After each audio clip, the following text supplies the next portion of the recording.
The world was unformed, shrouded by fog. A land of grey crags, arch trees, and everlasting dragons.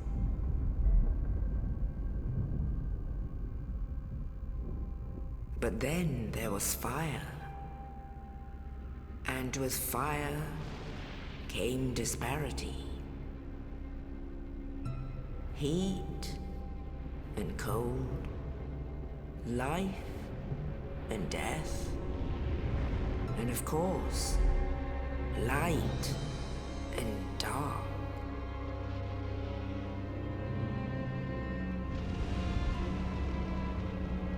Then from the dark they came and found the souls of lords within the flame.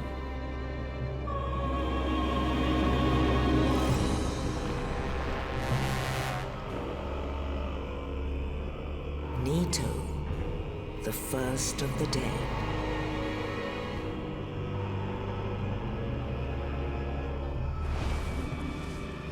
The Witch of Izalith and her daughters of Chaos. Gwyn, the Lord of Sunlight, and his faithful knights.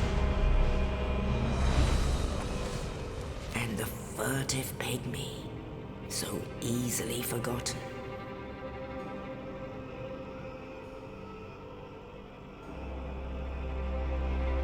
With the strength of lords, they challenged the dragons. Gwyn's mighty bolts peeled apart their stone scales. The witches weaved great firestorms. Nito unleashed a miasma of death and disease. And Seath the Scaleless betrayed his own, and the dragons were no more.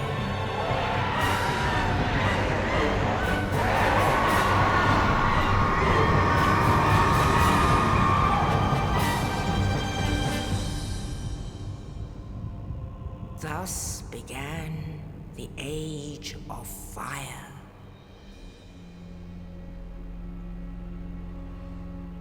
But soon the flames will fade, and only dark will remain.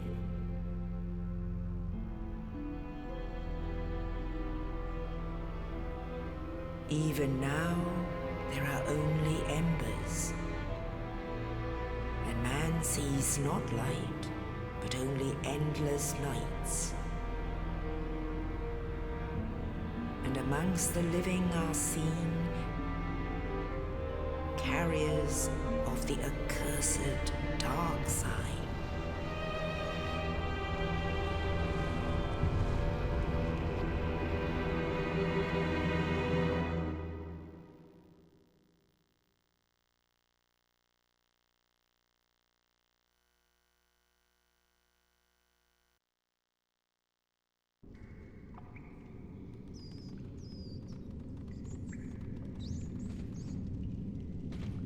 Yes, indeed.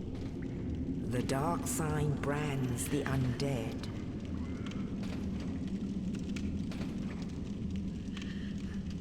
And in this land to the north,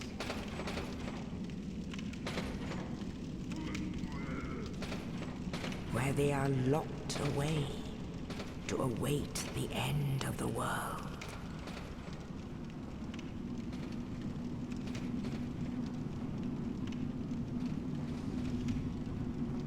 This is your fate.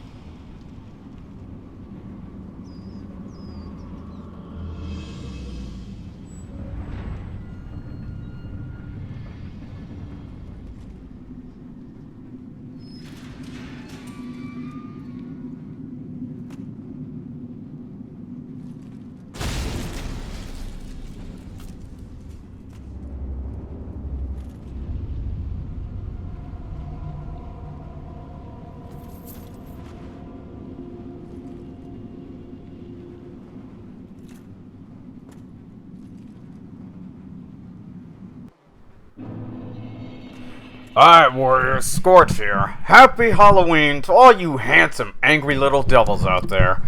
It's been a long time since I've been doing any fucking commentary, so bear with me for my rustiness. But, on this special occasion, I hope you all have been getting some candy and scaring the shit out of people and all that nonsense. But, for this special occasion, I decided to play some Dark Souls. So, apparently, after I beat the game on New Game Plus 5, this one automatically launched straight into New Game Plus 6. And boy, let me tell you, you guys are in for a fucking treat.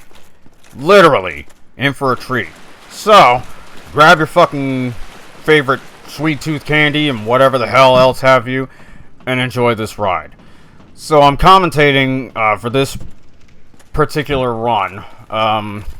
Because I'm doing basically 3 separate runs. 2 of them will be basically ending based. So this one is going to include linking the fire, or as I would call the Lord of Sunlight, which is basically succeeding Gwyn, blah blah blah, you get the rest. So anyway, we'll follow up with the rest of it later on as we press on outward to the Northern Undead Asylum. And we do the same old fucking routine over and over again. God, I really feel like my video is like lacking so much color, but I think it's because I was playing Star Wars The Old Republic. And I had the settings, I don't know what the hell I did, but it really kind of fucked it all up. I mean, everything else works fine, it runs fine, and I just fucked that stupid archer up real bad. So, we cross through this tank spank. We meet up with Oscar, but not before we say hello to that big-ass ball of death. And then, you know, we press on to the interaction. Oh, you. You're no hollow. Hmm? Thank goodness. I'm done for, I'm afraid. I'll die soon, then lose my sanity. I wish to ask something of you. You and I were both undead. Hear me out, will you? Okay. Regrettably, I have failed in my mission. But perhaps you can keep the torch lit. There is an old saying in my family. Thou who art undead art chosen, and thine exodus from the Undead Asylum maketh pilgrimage to the land of ancient lords.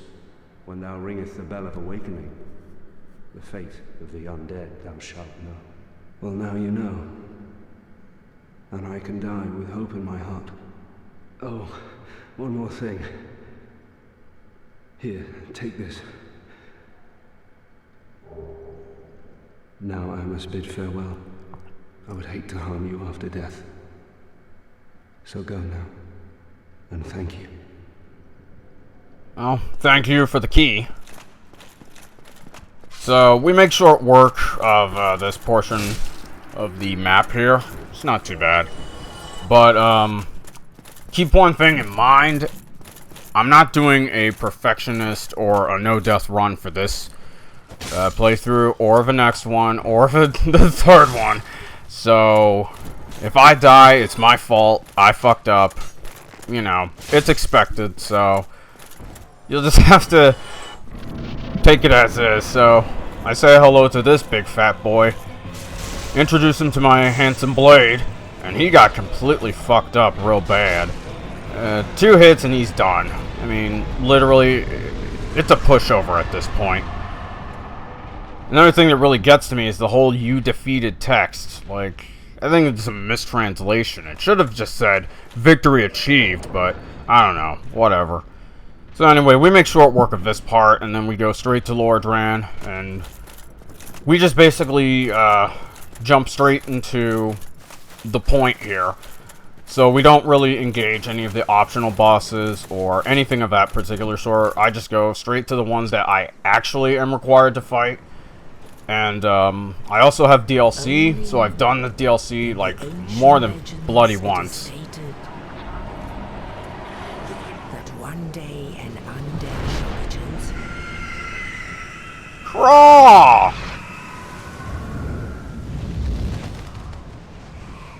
To leave the Undead Asylum in pilgrimage. to the land of the ancient lords. Lordran. It's quite a fancy name for a fantasy place. Wouldn't you agree? So anyway, so yeah, we're gonna land at the Firelink Shrine. Whatever. Blah, blah, blah. Who gives a fuck? So, the objective here is basically go straight to the 2 Bells of Awakening. One in the Undead Parish, the other in Blighttown. Whatever. We get the rinse and repeat method of it. Let's see, 10 minutes in. So yeah. And yeah, my character is ridiculously OP as fuck. And god damn, this game is beautiful. This game is just drop dead gorgeous. I mean, I have a basic love-hate relationship for this game because, you know, the amount of times I die, which you will see in, like, I'd say probably half of the game's playthrough. When I go to the catacombs, that's when I start to screw things up real bad and die like a retard. And some of those deaths are so obnoxious and so stupid that you're probably going to think to yourself, Jesus, soda poppin' H motherfucking Christ, what is wrong with you? So I make short work of the entirety of the place, and I just go from there. And I don't know what the hell he's doing. So, what the fuck? Yeah, some silliness that happens, so whatever. But some of the deaths, because they were, like, I guess, time wasters, are going to be edited, so for the sake of saving data space, if anything. So yeah, we don't really lollygag around too much, if anything. Oh man, I was so pissed off that I didn't get to use Solaire for this run, because I really wanted him to actually join me to fight Gwen for this battle, because, you know, it happened 2 playthroughs before, and it was actually pretty damn cool. You know, the fact that I've managed to do all the quests, and literally all the trophies. Like, just recently I've 100% completed it and got platinum. And hi, Drake, you big fuck. Drake is an OP motherfucker, let me tell you, I hate that guy. The only method to get rid of him is basically a Dragon Slayer Great Bow, and that's it. So, make short work of these guys, blah blah blah, whatever. You know. So this one, I guess you can technically say, is a quasi-speed run. I don't know what you want to make of it, frankly. But I do hit up to a few bonfires here and there, because the thing is this, I have not perfected this game at all. I will never perfect any game, regardless. I will always screw up, to even some casuals, if anything. And, yeah, right there, that's nonsense. But, like, you know, I didn't... That right there, I just fucking got lucky. I perfected that parry pretty easily. Minus the one against Gwen, which I won't be doing. But, yeah, I'm only going to just go through the ones that I gotta deal with, and that's it. And I will engage 2 boss fights from the Arduous of the Abyss DLC. That's kind of about it, you know. Nothing too major. So, this one is Link the Fire ending. The next one being the Dark Lord ending, which is down the road. Will be, we'll actually engage all the bosses this time around, because Dark Lord, end of an age, you know, everyone's fucked at this point. And then the third one, which is a more self-imposed challenge type of run. No, not the Soul Level 1 or, you know, whatever kind of fucking run, because I have a specific item for that specific run. So, you'll know about it down the road. But yeah. This one here is just basically, go through a few